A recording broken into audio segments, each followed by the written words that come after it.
ही का नाम ये कंबोधिलाल है, कैसा ही रंगो रूप है पैसा ही माल है।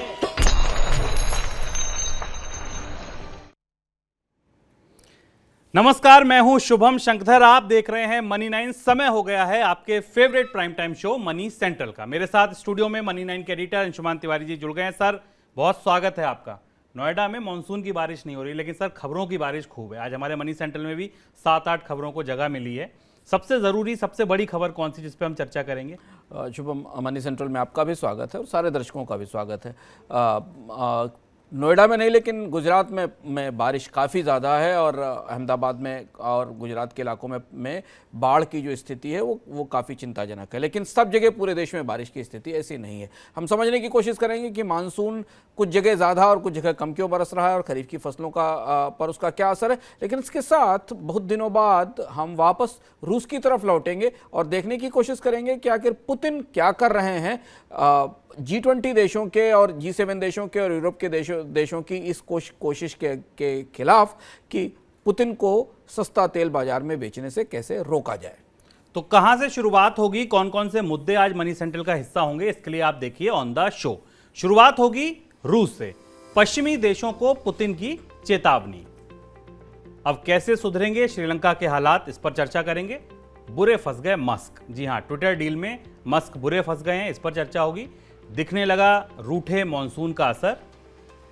स्पेक्ट्रम नीलामी में अदानी समूह की एंट्री, क्या है मायने, ये अंशुमान जी से समझेंगे। और चलते चलते म्यूचुअल फंड पर सेबी की सख्ती। यहां भी नए नियम ला रहे हैं, नियामक ने कहा है। क्या नियम है, क्या उनसे निवेशकों को फायदा होगा, इस पर चर्चा करेंगे। लेकिन शुरुआत, रूस के राष्ट्रपति व्लादिमीर पुतिन ने कहा है कि पश्चिम के देश रूसी तेल के भाव को नियंत्रित करने का कोई प्रयास करते हैं तो वैश्विक एनर्जी मार्केट को विनाशकारी परिणाम भुगतने होंगे। पुतिन ने पिछले हफ्ते एक टेलीविजन संबोधन में यह बयान दिया। हाल ही में G7 देशों की तरफ से कहा गया था कि रूस के कच्चे तेल के भाव को नियंत्रित किया जाएगा, उस पर कैपिंग लगाई जाएगी। सर, अमेरिका के राष्ट्रपति जो बाइडेन भी ऐसा कह चुके हैं कि रूस के कच्चे तेल को बाजार में लाने के लिए उस पर कैपिंग लगाएंगे, जिससे रीढ़ तोड़ी जाएगी पुतिन की। लेकिन पुतिन फिर चेतावनी दे रहे हैं, किस ओर इशारा कर रहे हैं, क्या कर सकते हैं पुतिन की चेतावनी काफ़ी महत्वपूर्ण है और मुझे लगता है दुनिया के ऊर्जा बाजार को यह चेतावनी पहुंच गई है और उसके पास पहुंचने लगी है। 2-3 महत्वपूर्ण घटनाक्रम है ऊर्जा बाजार की दृष्टि से। सबसे पहली चीज़ तो शुभम, जिसकी तरफ आपने इशारा किया कि तेल की कैपिंग की जाएगी, यानी पुतिन को इस सीमा से अधिक कीमत का तेल सस्ता या महंगा बेचने की छूट नहीं होगी। ये प्रस्ताव अमेरिका की वित्त मंत्री जेनेट येलेन का था और जेनेट येलेन इस प्रस्ताव को लेकर अब एशिया की यात्रा पर निकल पड़ी हैं।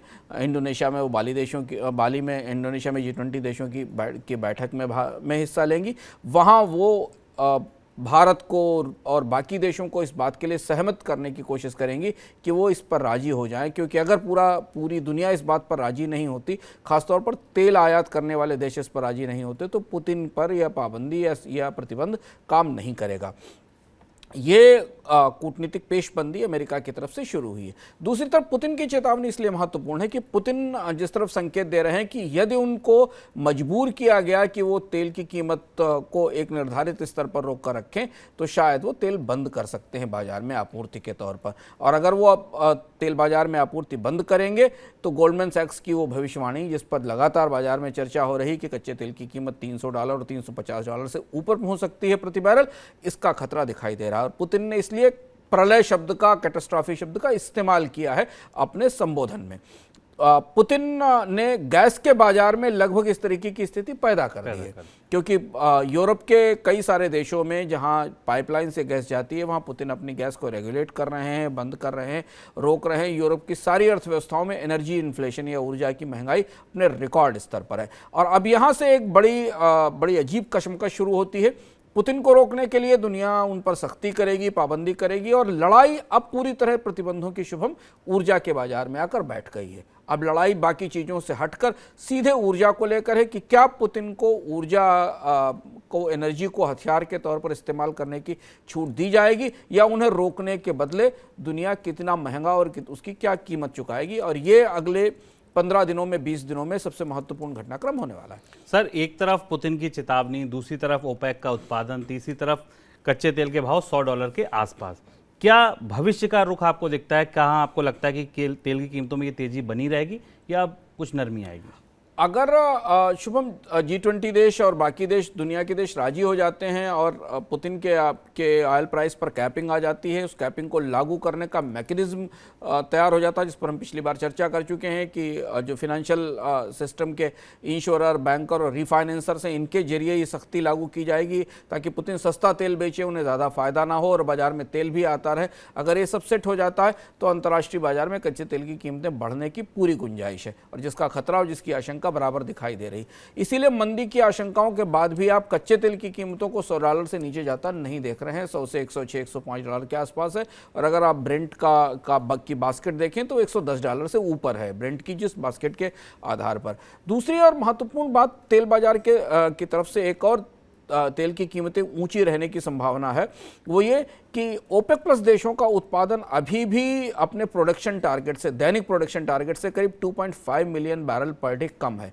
यानी ओपेक देशों ने जितना उत्पादन प्रतिदिन करने का लक्ष्य रखा है उससे 2.5 मिलियन बैरल पर डे कम उत्पादन कर रहे हैं, और यही वजह है कि मंदी की आशंका, मांग कम होने की आशंकाओं के बाद भी कच्चे तेल की कीमतों में हमें वो गिरावट नहीं दिखाई दी जो गिरावट हमें बाकी कमोडिटीज़ में मंदी के असर के कारण दिखाई दी थी। तो दो प्रेशर्स हैं, एक ये कि रूस का तेल बाजार में शायद नहीं आए या कम आए, जो तेल की सप्लाई को प्रभावित करेगा, और दूसरी तरफ पहले से ही ओपेक देशों ने अपने उत्पादन को रेगुलेट करना शुरू कर दिया। उसके कारण कई हो सकते हैं, लीबिया में नाइजीरिया में कई तरीके की तकनीकी उत्पादन संबंधी दिक्कतें हैं, लेकिन बाजार में जितने उत्पादन की गारंटी तेल उत्पादक देशों ने दी है उससे कम तेल उपलब्ध है, और इसलिए कच्चे तेल की महंगाई से निजात मिलने की संभावना नहीं है। भारत में भी जो आंकलन शुरुआत में मिल रहे हैं वो इस साल $100 पर बैरल से ऊपर के ही हैं, यानी $100 पर बैरल के आसपास तेल खरीदना होगा। बिल्कुल, यानी मंदी की वजह से मांग टूटी भी तो भी आपूर्ति उससे और ज़्यादा कम होगी, इसलिए बाजार में भाव ऊपर ही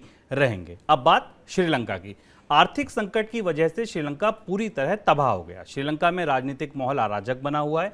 भारत सरकार की तरफ से कहा गया है कि श्रीलंका के सामने पैदा चुनौतियों से भारत अवगत है और इस मुश्किल घड़ी में श्रीलंका की जनता के साथ खड़ा है। सर, पाकिस्तान श्रीलंका इन दोनों की जो मुश्किलें थी साथ साथ चल रही थी। पाकिस्तान को IMF का पैकेज, बेल आउट पैकेज मिल गया और देशों की सहायता मिल गई। IMF का पैकेज श्रीलंका के लिए कहाँ रह गया, कितनी दूर है? पाकिस्तान अभी भी डिस्कशन में है, पर बाकी देशों से सहायता आ गई है। श्रीलंका को IMF ने कल इस सारे बड़े घटनाक्रम के बाद श्रीलंका से जो दृश्य हमारे सामने आया है, जिस तरीके के इमेजेस आ रही हैं, वो एक अच्छे खासे देश का कि क्या हाल हो जाता है वित्तीय संकट से हमें दिखाता, और बड़ी चेतावनी है दुनिया के देशों के लिए। हम पिछले 10-12 सालों में कई देशों में ये परिस्थिति देख चुके हैं। ग्रीस में भी हमने ऐसी परिस्थिति देखी थी। अंतर्राष्ट्रीय मुद्रा कोष ने अभी तक स्पष्ट रूप से, शुभम, ये नहीं कहा है कि वो श्रीलंका को कब सहायता देगा। IMF का जो सबसे ताजा बयान हमारे सामने है उसमें यह है कि वो श्रीलंका के हालात पर करीब से नजर रख रहा है। IMF के साथ नेगोशिएशन शुरू हो रहे हैं और उसके बाद वो ये तय करेंगे कि उनको मदद क्यों दी जानी है। और इसके लिए किसी भी देश को, शुभम, IMF की मदद चाहने के लिए पहले राजनीतिक स्थिरता लाना बहुत जरूरी है। नेगोशिएट कौन करेगा? दुनिया के सबसे बड़े बेल आउट पैकेज देने वाली एजेंसी के साथ, संस्था के साथ। तो पहली चीज ये कि IMF को भी नहीं पता है कि वहाँ सरकार कौन सी है, राष्ट्रपति कौन है और किसके साथ नेगोशिएट किया जाए। दूसरी बात, श्रीलंका के साथ एक और अलग स्थिति है जो दुनिया के अन्य देशों के साथ नहीं है, कि श्रीलंका अपने पुराने वादों में लगातार चूकता रहा है। श्रीलंका का रिकॉर्ड IMF के बेल आउट लेने और बेल आउट की शर्तों को पालन न करने का रहा है, और इसलिए एक बड़ी वजह है कि श्रीलंका को उतनी तेजी से आगे बढ़कर मदद नहीं मिली और उसको इंतजार करना पड़ा, और अंततः डिफॉल्ट हुआ, डूबा, और आज हम अराजकता की स्थिति देख रहे हैं। अगर IMF ने अपनी पुरानी शर्तों के ट्रैक रिकॉर्ड को फॉलो किया तो श्रीलंका को मदद मिलने में और देर होगी, या तो दुनिया के किसी देश को सीधे मदद देनी होगी, तब श्रीलंका की परिस्थिति में बदलाव आएगा। फिलहाल जब तक वहाँ कोई सरकार नहीं आ जाती तब तक IMF से बातचीत भी शुरू नहीं हो पाएगी। बिल्कुल, तो पहले सरकार आए, सरकार आने के बाद ही कोई बातचीत शुरू होगी, तब राहत पैकेज मिलेगा और स्थितियां कुछ सुधरती दिख सकती हैं। फिलहाल स्थिति बहुत ज़्यादा खराब है। जो वीकेंड पे आपने भी तस्वीरें आ रही हैं श्रीलंका से देखी होंगी, बहुत ज़्यादा विचलित करने वाली हैं, बहुत ज़्यादा खराब स्थिति है। राष्ट्रपति भवन में सर पूरी पब्लिक घुस गई, जनता घुस गई। वाकई ऐसा दृश्य जनरली देखने को किसी देश में नहीं मिलता है। अब बात ट्विटर की, एलन मस्क की। अमेरिकी उद्योगपति एलन मस्क ने जिस दिन ट्विटर को खरीदने के लिए पेशकश की थी, ऐलान हुआ था, उसी दिन मनी सेंट्रल ने आपको ये बताया था कि ये इतना आसान नहीं होगा। अंशुमान जी ने कहा था कि मस्क के लिए इतना पैसा इकट्ठा करना, क्योंकि बहुत सारे बिजनेस उनके अभी बहुत अच्छे नहीं चल रहे हैं, तो शायद ये डील इतनी आसान नहीं होगी। पिछले हफ्ते वही हुआ। एलन मस्क ने साफ कर दिया कि वे इस डील से पीछे हट रहे हैं। पहले जब डील की घोषणा हुई थी तो मस्क ने 44 अरब डॉलर में पूरी कंपनी खरीदने का ऑफर दिया था। कंपनी ने मान भी लिया था, लेकिन अब मस्क ने कहा है कि ट्विटर ने उन्हें फर्जी अकाउंट्स की जानकारी नहीं दी है, इस वजह से वे डील से पीछे हट रहे हैं। एलन मस्क की इस घोषणा के बाद ट्विटर ने उनके खिलाफ कानूनी कार्रवाई करने का फैसला लिया है। सर, क्या कानूनी कार्रवाई होगी, कहां होगी, किस दिशा में आगे बढ़ेगी? शुभम, ये आने वाले समय में दुनिया में सबसे हाई प्रोफाइल लीगल बैटल शुरू होने वाली है अमेरिका में, जिसमें ट्विटर वर्सेस एलन मस्क होगा। एलन मस्क की लोकप्रियता काफ़ी ज़्यादा है, और जब उस दौरान चर्चा हुई थी तो हमने कहा, हम लोगों ने ये समझने की कोशिश की थी कि आखिर एलन मस्क के लिए ट्विटर का 44 अरब डॉलर में टेक ओवर क्यों मुश्किल होगा। उसकी वजह ये थी कि एलन मस्क के बाकी कारोबार समस्या में थे, हम लगातार उन समस्याओं में देख रहे हैं, और एलन मस्क अचानक इतना सारा पैसा तत्काल जुटाकर ट्विटर को नहीं खरीद सकते, और इसलिए डील की घोषणा करने के बाद एलन मस्क ने पूरा प्रयास इस बात का किया था कि ट्विटर की कीमत कम हो जाए, और इसलिए वो लगातार उन अकाउंट्स को स्पैम अकाउंट्स का आरोप लगा रहे थे, जिनका ट्विटर जवाब दे रहा था, क्योंकि अगर वो अकाउंट्स छांट दिए जाएं या सो कॉल्ड स्पैम अमाउंट कम कर दिए जाएं, अकाउंट कम कर दिया जाए, तो ट्विटर का वैल्यूएशन कम हो जाएगा और उसकी वैल्यूएशन में गिरावट आएगी। तो इसलिए ट्विटर पर 44 अरब डॉलर की बोली लगाने के बाद एलन मस्क उसे और सस्ता चाहते थे, ताकि वो स्पैम अकाउंट कम हो और उसके बाद डील सस्ती हो सके, जो ट्विटर ने नहीं माना, और अंततः एलन मस्क इस डील से बाहर आ गए।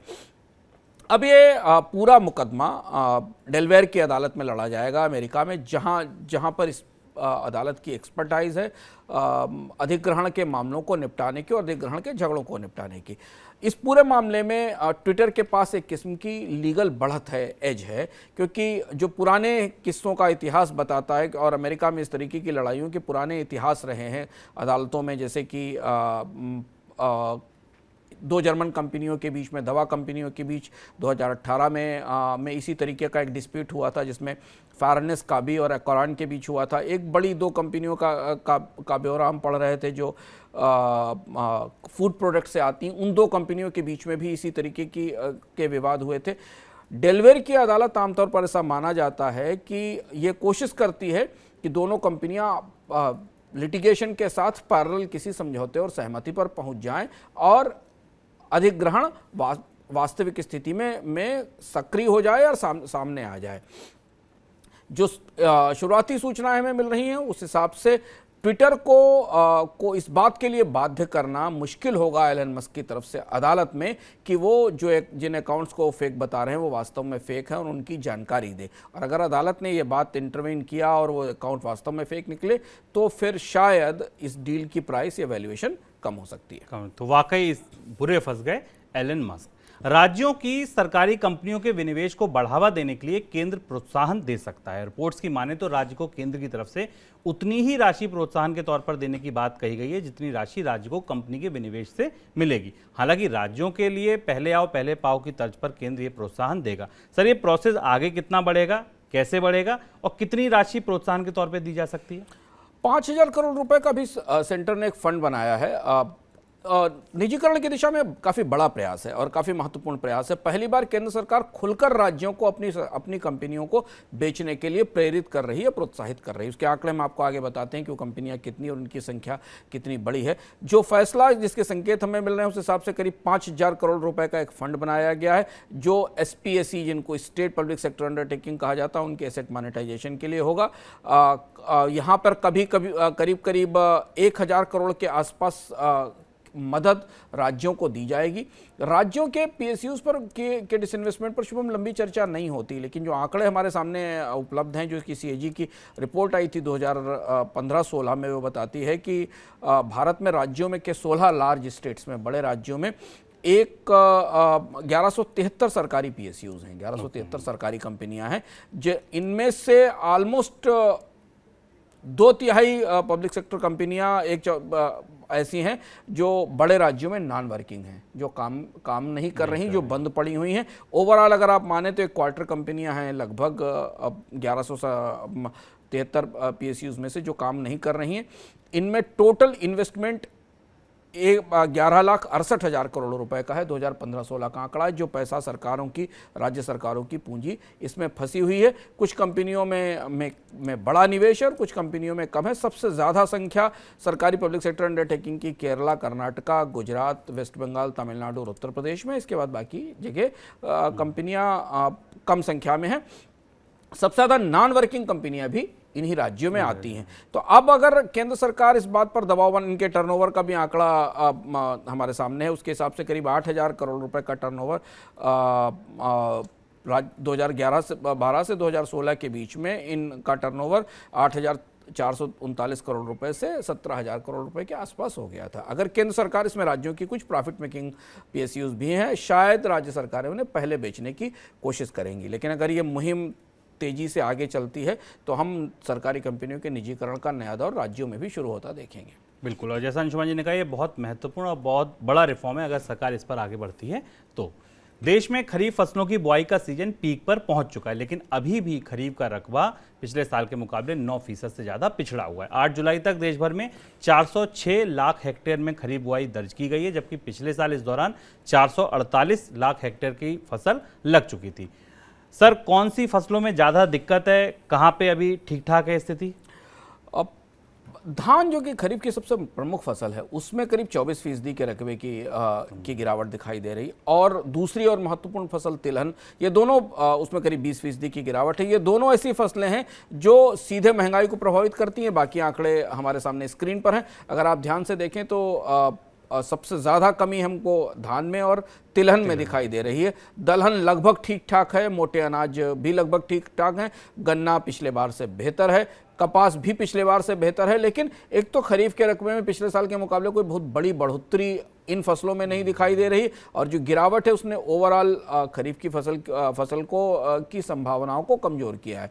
दूसरी चीज़ ये है कि मानसून की बारिश को लेकर हमारे सामने दो परस्पर विरोधी तरीके के तथ्य और आंकड़े सामने आ रहे हैं। टीवी पर जो हमें इमेजेस दिख रही हैं वो शहरों में और गुजरात में भारी बाढ़ की दिख रही हैं, लेकिन अगर आप बाकी आंकड़ों को देखें तो अभी मानसून का ओवरऑल डेफिसिट भले ही कवर हो चुका हो, पर जब रीजनल डेफिसिट की या मानसून में कमी की बात देखें तो कई प्रमुख ऐसे राज्य हैं जहां पर नॉर्मल से नीचे है मानसून, वहां पर्याप्त बरसात नहीं हो सकी है। 8 जुलाई तक का आंकड़ा है। तो इस आंकड़े के आधार पर और खरीफ की बुआई के आंकड़े के आधार पर देखें तो मानसून की जो लेट रिकवरी दिख रही है वो फसलों के लिहाज से उतनी अच्छी नहीं। इसी गुजरात में जिस तरह की बारिश देख रहे हैं वो फसल के लिहाज से भी अच्छी नहीं है, क्योंकि उसके मानसून की लेट रिकवरी से अगर बाढ़ आती है तो फिर वो फसल उत्पादन के लिए या खेती के लिए और भी ज़्यादा मुश्किल भरा होगा। बिल्कुल, और धान और तिलहन इन दोनों का जो रकबा कम हुआ है ये आने वाले दिनों में बड़ी चुनौती बन सकता है। फिलहाल तिलहन पर, खाद्य तेल पर आप मनी 9 की एक स्पेशल रिपोर्ट देखिए। सरकार ने कंपनियों से कहा है कि कीमतें घटाइए, कंपनियों ने भी कहा है कि हम कीमतें घटा रहे हैं, लेकिन ये आपकी जेब पर कितना असर डालेगी? खाने के तेल की कीमतें घटने की खबरें पढ़कर अगर आप बेफिक्र हो रहे हैं तो ठहर जाइए, क्योंकि ये कटौती आपके बजट पर बहुत असर नहीं डालेगी। भाव 15 रुपए लीटर घटने के बाद भी पिछले वर्षों से ज्यादा ही होगा। सरसों तेल हो, सोया हो, पाम या मूंगफली तेल, किसी भी तेल का भाव वहां तक नहीं पहुंच पाएगा जहां पर पिछले साल हुआ करता था। 2 साल पहले का भाव तो छोड़ ही दीजिए, यानी खाने के तेल की महंगाई आंकड़ों में भी कम नहीं होगी। अलबत्ता अंतर्राष्ट्रीय बाजार में पाम ऑयल की टूटी कीमतें और आयात शुल्क में कटौती के बाद खाद्य तेल की कीमतें घटें, ये सुनिश्चित करने के लिए सरकार ने खाद्य तेल कंपनियों को तुरंत कीमतों में कटौती करने को कहा है। खाने के तेल की जरूरत का 60 से 65% तेल आयात होता है और पिछले 1 महीने के दौरान विदेशी बाजार में खाद्य तेल की कीमतों में भारी गिरावट आई है। खुद इंडस्ट्री के प्रतिनिधियों ने पिछले हफ्ते सरकार को बताया कि महीने भर में भाव प्रति टन 300 से $450 कम हुए हैं। रुपए में बात करें तो प्रति किलो दाम 24 से 36 रुपए कम हुए हैं। लेकिन इस दौरान घरेलू बाजार में हल्की फुल्की ही नरमी आई है। इंडस्ट्री का तर्क है कि विदेशी बाजार में भाव घटने का असर एकदम नहीं बल्कि धीरे धीरे आएगा, यानी रिटेल मार्केट में भाव घटने में समय लग सकता है। ऊपर से घरेलू स्तर पर तिलहन की पिछड़ती खेती चिंता बढ़ा रही है। तिलहन उत्पादक राज्यों में बरसात की देरी से खरीफ तिलहन का रकबा 20% से ज्यादा पिछड़ा है। सोयाबीन और मूंगफली की खेती पर ज्यादा मार पड़ी है। समय रहते सुधार नहीं हुआ तो खाद्य तेल का बाजार महंगाई की आग में और तप सकता है। हालांकि जरूरत का अधिकतर तेल क्योंकि आयात करना पड़ता है, ऐसे में वैश्विक स्तर पर उत्पादन ज्यादा अहम हो जाता है और इस साल दुनिया भर में खाद्य तेल उत्पादन रिकॉर्ड स्तर तक पहुंचने का अनुमान है। अमेरिकी कृषि विभाग ने इस साल दुनिया में 21.77 करोड़ टन खाद्य तेल उत्पादन की संभावना जताई है, जो पिछले साल से करीब 3% अधिक और अब तक का सर्वाधिक उत्पादन होगा। इस साल सभी प्रमुख तिलहन का रिकॉर्ड तोड़ वैश्विक उत्पादन अनुमानित है, यानी वैश्विक सप्लाई को लेकर फिलहाल आशंका नहीं है और वैश्विक भाव पर भी इसका असर पड़ सकता है। लेकिन उपभोक्ताओं को राहत तभी मिलेगी जब घरेलू रिटेल मार्केट में भी वैश्विक बाजार की तरह दाम घटेंगे। मनी 9 के लिए मनोज कुमार। 5G नीलामी प्रक्रिया में अदानी समूह की एंट्री से अब महीने के अंत में होने वाली नीलामी प्रक्रिया में प्रतिस्पर्धा काफी बढ़ गई है। नीलामी में अब एयरटेल और जियो के साथ अदानी समूह का दबदबा भी रह सकता है। हालांकि अदानी समूह ने साफ कर दिया है कि स्पेक्ट्रम का इस्तेमाल टेलीकॉम सेवाओं में नहीं करेंगे। अदानी समूह स्पेक्ट्रम का इस्तेमाल अपने हवाई अड्डे, बंदरगाहों, लॉजिस्टिक और बिजली केंद्रों में निजी नेटवर्क मुहैया कराने में करेंगे। सर, टेलीकॉम में तो नहीं आ रहे हैं, लेकिन अदानी का आना ही, इस समूह का आना ही क्या स्पेक्ट्रम नीलामी में कई फेरबदल कर सकता है? आप कह सकते हैं कि टेलीकॉम में नहीं आ रहे हैं, लेकिन अडानी टेलीकॉम में आ रहे हैं, ये बात क्लियर है। अब यहाँ दो तरीके की व्याख्याएं हमें दिखाई देती हैं, इंटरप्रिटेशन दिखाई देते हैं। एक ये कि क्या पब्लिक टेलीफोनी में, यानी जो सार्वजनिक टेलीकॉम नेटवर्क हैं, जहाँ जियो और एयरटेल जैसी कंपनियाँ अपनी सेवाएँ दे रही, वहाँ अडानी समूह उनसे कंपटीशन करेगा? नहीं, अडानी समूह ने इस बात से इनकार कर दिया है। लेकिन वो जो प्राइवेट नेटवर्क हैं, जो कॉर्पोरेट नेटवर्क है, उस बाजार में आ रहा है और वहाँ आना, वहाँ तक रुक जाना जियो और एयरटेल के लिए कतई अच्छी खबर नहीं है, क्योंकि 5G के पहले टारगेट्स कॉर्पोरेट्स हैं, महंगी सर्विस होगी और ये इस बाजार में जो प्रतिस्पर्धा आ रही है, उसमें अडानी के अलावा बाकी भी लोग आएंगे। उसकी सीधी चुनौती, उसका सीधा दबाव हमें 5G कंपनियों पर दिखाई देगा, भारत मौजूदा कंपनियों पर दिखाई देगा जो 5G का लाइसेंस लेंगे। और जो अच्छा पैसा देने वाला, अच्छा रेवेन्यू देने वाली क्रीम है बाजार की, उसकी स्किमिंग होने का खतरा है और इसके बाद जो 5G में बचे हुए लोग होंगे वो उनके आरपूस कम होंगे। 5G को लाने का पूरा उद्देश्य टेलीकॉम कंपनियों का, या इसमें स्पेक्ट्रम खरीदने का मुख्य उद्देश्य उनका ये था कि वो उन्हें अच्छे कॉर्पोरेट सब्सक्राइबर्स मिलेंगे, जहां उन्हें अच्छा रेवेन्यू मिलेगा और बेहतर कंजम्पशन होगा। तो पहली चीज़ तो ये कि अडानी समूह ने कम से कम बाजार में जो एक ऐसा हिस्सा जो जिसे पहली बार टेलीकॉम में आने की इजाज़त दी गई थी, छूट दी गई थी, उस हिस्से को काफ़ी गरमा दिया और अब वहाँ एक बड़ा प्लेयर आ गया है जो कम से कम नॉन पब्लिक मोबाइल फ़ोन में नहीं, लेकिन प्राइवेट या कैप्टिव नेटवर्क्स में अडानी सक्रिय होगा। दूसरी चीज़ ये कि अडानी के आने से स्पेक्ट्रम के प्राइसेस बढ़ने की संभावना है, क्योंकि अभी तक ये माना जा रहा था कि कंपनियों के दबाव के कारण सरकार ने स्पेक्ट्रम प्राइसेस कम किए थे। जियो और एयरटेल और वोडाफोन जैसी कंपनियां इस बात पर दबाव बनाए हुए थी कि स्पेक्ट्रम सस्ता दिया जाना चाहिए। अब बाजार में कंपटीशन बढ़ रहा है और इसलिए स्पेक्ट्रम की प्राइस बढ़ेगी, इस बात की संभावना है और उसका असर हमें मौजूदा कंपनियों की बैलेंस शीट पर दिखाई देगा। और इससे जो तीसरी और सबसे महत्वपूर्ण बात हमें दिखाई दे रही कि यह प्रतिस्पर्धा बाजार में स्पेक्ट्रम की महंगाई बढ़ाएगी अगर सरकार ने स्पेक्ट्रम का प्राइस कम नहीं किया, और इससे 5G में सेवा महंगी भी हो सकती है, क्योंकि जो प्रमुख कंपनियां हैं उनका इशारा जिन ग्राहकों पर था, उस ग्राहकों की पाई में, उस ग्राहकों के केक में हिस्से के लिए कई बड़े समूह सामने आ गए हैं। और आज इस खबर के बाद भारतीय एयरटेल का शेयर बाजार में 5% से ज्यादा टूट गया। ये संकेत देता है, अंशुमान जी ने जो बात कही, ये उसी का आप एक प्रतिक्रिया देख सकते हैं शेयर के भाव के रूप में। सेबी से जुड़ी आज दो बड़ी खबरें आई। पहली, बाजार नियामक सेबी ने एक नया प्रस्ताव पेश किया है जिसके तहत म्यूचुअल फंड भी अब इनसाइडर ट्रेडिंग के नियम के दायरे में आ सकते हैं। अभी तक इनसाइडर ट्रेडिंग के नियम केवल शेयर बाजार पर और शेयरों पर लागू होते थे। दूसरी खबर शेयर बाजार के जोखिम से जुड़े डिस्क्लेमर की है। सर, पहला टेक आपका, जो म्यूचुअल फंड को इनसाइडर ट्रेडिंग के दायरे में लाया जा रहा है, ऐसा क्यों किया जा रहा है?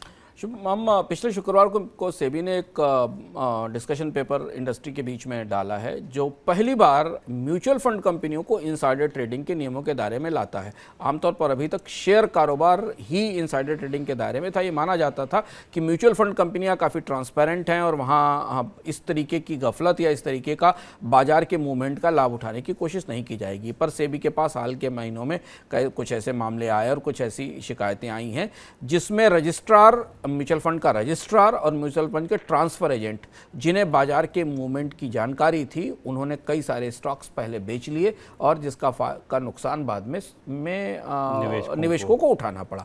तो अब म्यूचुअल फंड इंडस्ट्री के लिए एक नया रेगुलेशन लाया जाएगा। इस नए रेगुलेशन का प्रस्ताव सामने रख दिया गया है।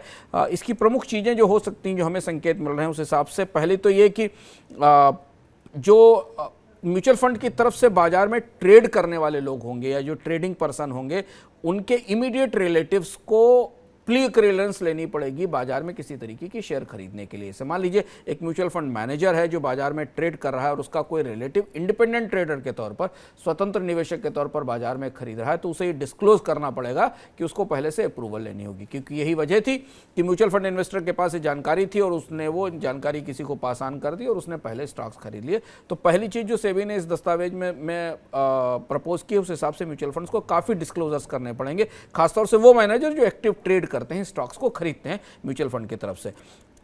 दूसरा ये कि जो डेजिग्नेटेड पर्सन है वो एक निर्धारित समय सीमा से आगे तक यूनिट्स की ट्रेडिंग नहीं कर पाएगा। उसके लिए ट्रांजैक्शन की एक सीमा तय की जाएगी, उतनी ही समय सीमा के भीतर उसे बाजार में शेयरों की खरीद और बिक्री निपटानी होगी। इसके अलावा कोड ऑफ कंडक्ट तय करने के लिए सेबी ने कहा है कि जो म्यूचुअल फंड मैनेजर्स और जो एक्टिव मैनेजर्स हैं जो बाजार में खरीदते हैं, उनके लिए ट्रांसपेरेंट कोड ऑफ कंडक्ट रखा जाए और पूरा का पूरा रिपोर्टिंग स्ट्रक्चर म्यूचुअल फंड्स का इसके बाद बदलेगा।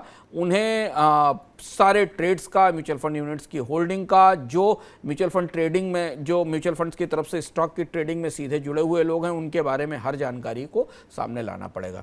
ये म्यूचुअल फंड निवेशकों के लिए अच्छी खबर है क्योंकि इसके बाद हम म्यूचुअल फंड्स के जरिए बाजार में जो जिस तरीके की गफलत की जाती है या बाजार का लाभ उठाने की कोशिश की जाती है, उस पर रोक लगने की गुंजाइश है। बिल्कुल, बाजार जितना पारदर्शी, निवेशकों के उतने ही पक्ष में। सर, दूसरी जो खबर है वो है डिस्क्लोजर नॉर्म से जुड़ी। हाँ, इसकी बारी की और बताइए। ये सबसे ये एक किस्म का सेबी की बड़ी पहल है और ये पहल बहस में और चर्चा में जरूर आएगी।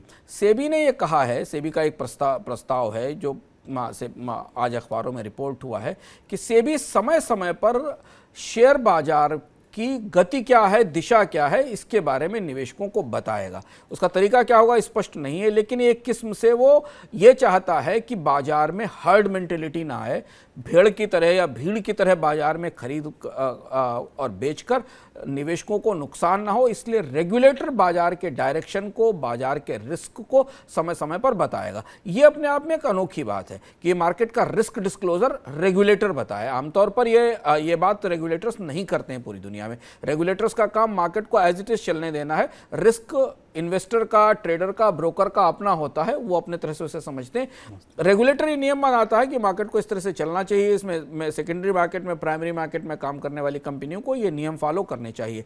पर सेबी इस किस्म से आउटलायर हो रहा है, या दुनिया में शायद पहला ऐसा एक्सचेंज होगा जिस बात की तैयारी कर रहा है कि वो आपको ये बताएगा कि बाजार में कौन कौन से बड़े जोखिम बन रहे हैं।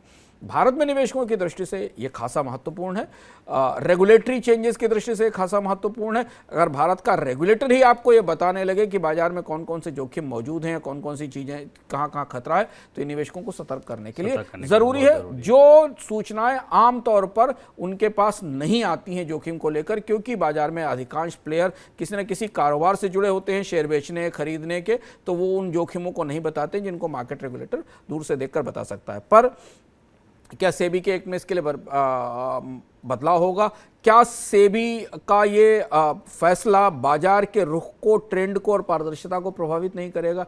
क्या इस फैसले के ऊपर स्टॉक एक्सचेंजेस और ब्रोकरेज फर्म सवाल नहीं उठाएंगी? ये सब दिलचस्प होगा देखने के लिए। लेकिन सेबी ने ये कहा है कि वो ये चाहता है कि लोगों को समय समय पर वो रेगुलेटर के तौर पर बताए कि बाजार में अब कितना जोखिम है या उस जोखिम से बचने के लिए क्या किया जाए। बिल्कुल, तो ये जब रेगुलेटर ही बताएगा कि जोखिम कितना है और जोखिम से कैसे बचा जाए, तो ये बाजार के लिए कम कम से कम उन निवेशकों के लिए जो बाजार में ठगे जाते हैं उनके लिए एक अच्छी पहल हो सकती है। आज के मनी सेंट्रल में फिलहाल इतना ही। सर बहुत शुक्रिया आपका जुड़ने के लिए, तमाम खबरों पर टिप्पणी के लिए, विश्लेषण के लिए। आप लोगों का भी शुक्रिया। बने रहिए मनी 9 के साथ। कल शाम को 7 बजे फिर होगी मुलाकात मनी सेंट्रल में। नमस्कार। का नाम ये कम्बोज लाल है, कैसा ही रंगो रूप